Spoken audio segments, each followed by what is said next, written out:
Kelly Hushin, the editor of the TradeTech blog. I'm here at TradeTech in San Francisco, and we are here with Andrew Freyre-Sanders from RBS Securities and Tom Kingsley from Bloomberg Tradebook.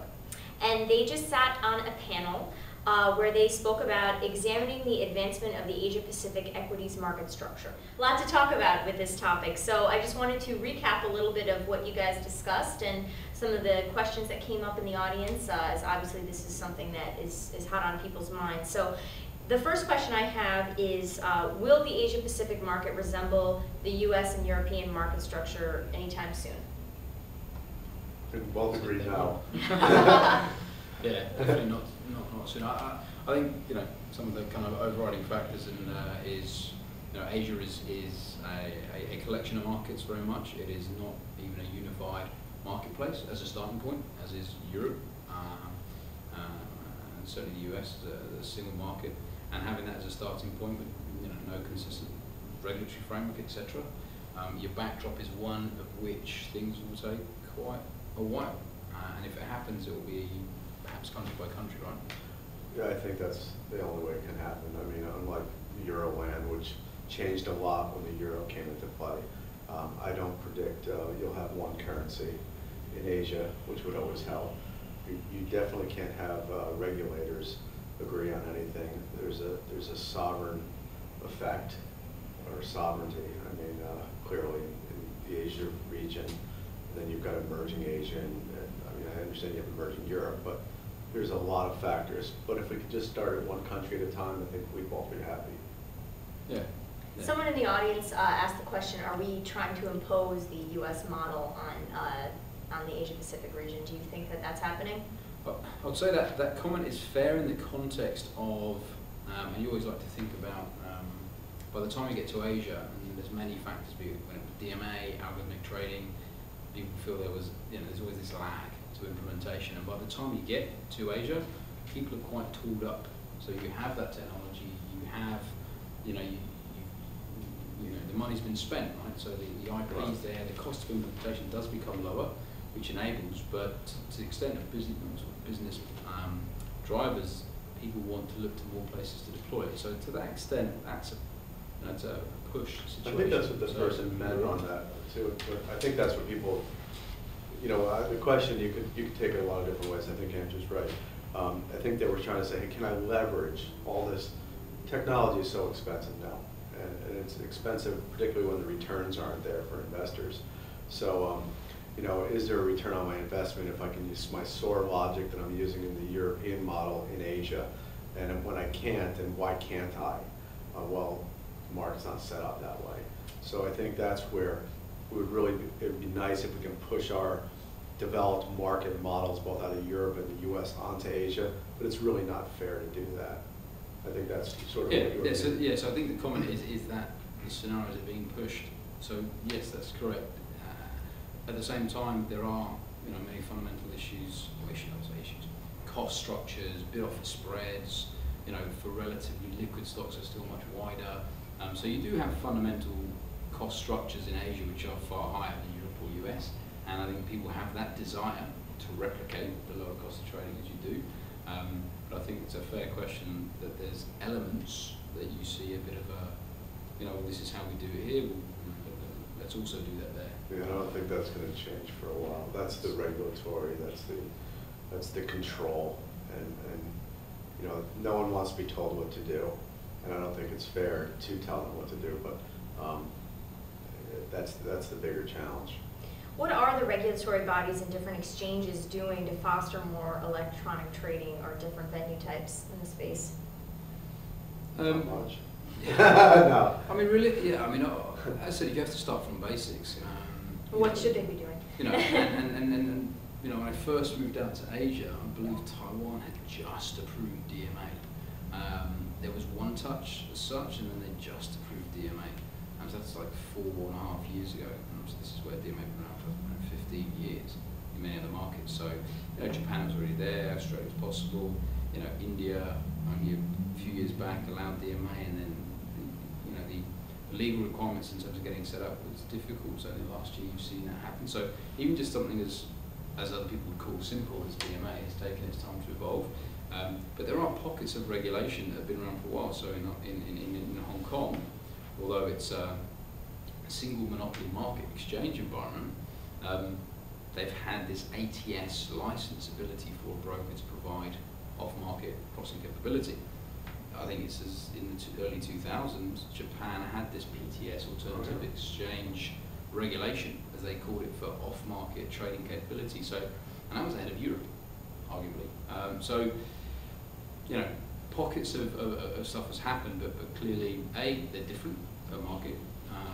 Well, the locals haven't really embraced the off-exchange. And it's very much a foreign investor. It's a foreign investor that wants that where you don't have the support from the local. It makes it a challenge, and you know, in any market where you can't sell the guy that lives next door to you, how do you sell to the world? So again, is it imposing the European and U.S. model on these different venues, and then you get the local, and as Andrew said when we were up on the platform, that there's growth in the retail investors because there's a wealth effect going on in Asia that that they haven't experienced before, and so now you're getting more of a local push. Now, is that going to curtail the investment from developed Asian or developed U.S. And Europe because all of a sudden their markets are growing again because you've got more locals investing? And again, there's these monopolies. Why, if there's really no pressure from the locals to change your monopoly and the system seems to work, is it going to change? Yeah, I mean, that's a key factor. I mean, I think if you look at US and Europe, besides the core regulatory framework that changed it, a lot of the global brokers are the dominating parts of market share, and the institutional investor that comes with them dominates.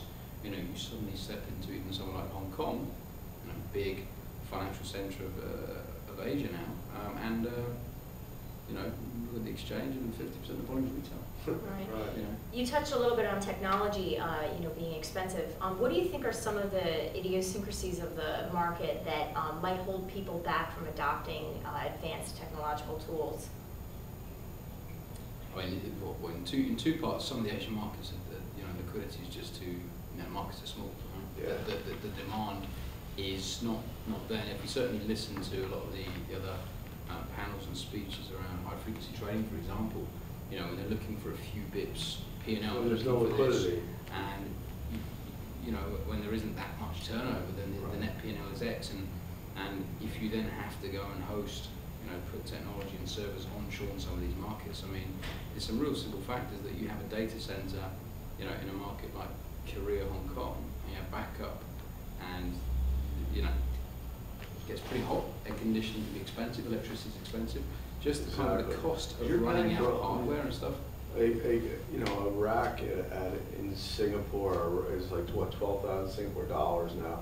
A rack space in Japan is, I think it's like 7,500 euros. Rough. So and then plus you have to pay the electricity, pay all these fees, in addition to securing some sort of license, like a upfront one-time cost, and it's like joining a country club. But so now you've built up all these costs, and servers and data feeds, and there's so much involved, in addition to the taxes that you have to pay and all these other high costs of trading. And all you're trying to do is squeeze razor thin margins. Is it worth it? As sort of becomes a question to the high frequency guy. And at the end of the day, as Andrew said, there's really only one market with any liquidity, and that's Japan. I mean, it quickly falls up. What's Hong Kong, a third of the size of Japan on an average daily? 6 billion. Yeah, I mean, so. So speaking of high frequency, where might there be potential for growth in high frequency trading? I'd say continued growth. First is Japan, because it's already been there. Electronic trading, it's when you look at the electronic trading landscape as a whole, I think there's various reports that a couple of years ago, 50% of it, of the total Asia wallet, be it commission, be it capacity, be it volume, was all done in Japan, and half of that at the time was high frequency, which kind of ties in with about a quarter of the exchange being related to that type of product. So Japan has already had it, clearly widespreads, and an exchange with latency of 5-6 seconds, which has just changed to be 5 milliseconds, microseconds, you're going to increase further, you're going to enable further. There is activities in, once again, depends on what you consider high frequency, but there is activities in Hong Kong, in Korea, in Taiwan, perhaps maybe in the futures market more, in Australia. So there is players there. Obviously, the types of strategies are probably not ultra low latency. It's not ultra low latency, it's stuff low that you see. latency. So they can't really exploit it like they can do in 70 different market ATS like the US or whatever in Europe. So I think that you get again the whole idea with there is no sort of man behind that machine in a true high frequency trading platform. It's humanly impossible to do that stuff. But Arrowhead, I think, fostered a lot of that was very helpful when Arrowhead came out in January. And that we got to continue to see these other markets, at least in developed Asia, change their programs, their electronic upgrade their microstructure. Yeah, but important to note is likewise that on the futures market, you've had these players already present. So obviously a lot of high frequency traders, they play right across the board in commodities, futures, etc. And if you look at a good example is a market like Korea, where as with many other Asian markets, quite a speculative market, and the options market in Korea and the futures, which is a $20–30 billion a day market, and the stock market mainly $2 billion. So you've had a pretty liquid capability in other asset classes in the space. So to that extent, you've got the presence of these types of strategies and players in Asia, certainly in futures more probably, and equities. So I would say you'll see, with Japan, as it evolves, its actual main market will improve, and then it's really and that's why when you see regulatory changes and when you see structural changes in the market that allow it, that's when you won't see little steps. That's when you can see a jump. So because people have the capability, will have the technology, they're ready for when it can happen. So rather than you probably saw an evolution over time in other markets in Asia, given that I think it's kind of there waiting as things happen, things get easier, then you can see jumps. So I think it's kind of, as I said, not really focused around Japan, Australia, other markets, but a lot of interest in India, China, right, etc. So when do you think some of these jumps could happen? What are you thinking? That's the $1 million question. I mean, some of them have been happening though. I mean, ones recently. Jumps, but I would say bigger steps. Yeah. I mean, there's just pent up demand. I sense it more here, talking to U.S. investors, because they tend to be so aggressive, and they're just like chomping at the bit. They want the returns that they're seeing in emerging Asia, and the liquidity's not there. And I think that's really frustrating for people, at least in the equity markets. But there have, great strides in Japan, and then as Andrew mentioned on the panel, you have Chi-X, you now have hopefully Chi-East. They said yesterday they're going to be out in this quarter now. The first dark pool sponsored by an exchange. New types of trading or order types in Australia with Iceberg and Centerpoint, and so these are good steps. But I still feel like Big Brother's watching you over there. They're not going to let you take too big of steps. Yeah. As I said, you need a few things to move out of the way, but they've all been in the right direction. Right. And as I think when these things open up, so as I said, with Japan allowed PTS, central clearing, but they barred short selling off exchange. Now it's going to open back up in October. Right. They've got some old funny rules. So I think it'll probably allow them to regulate it, but the capability and demand will be there. That as and when little doors open, I think people They're going to be there, yeah. I think, absolutely agree with that. Well, if we listen to our friend Jim Muller, the glass is always half full, right? So hopefully these things will go in the right direction in the years to come. But thank you guys so much for sitting down with me and just chatting a little bit about the panel. And we'll have to check back in with you and see where this all goes in the next months and years to come. Hopefully, we're not talking about this a couple of years from now. All right. Well, thank you again.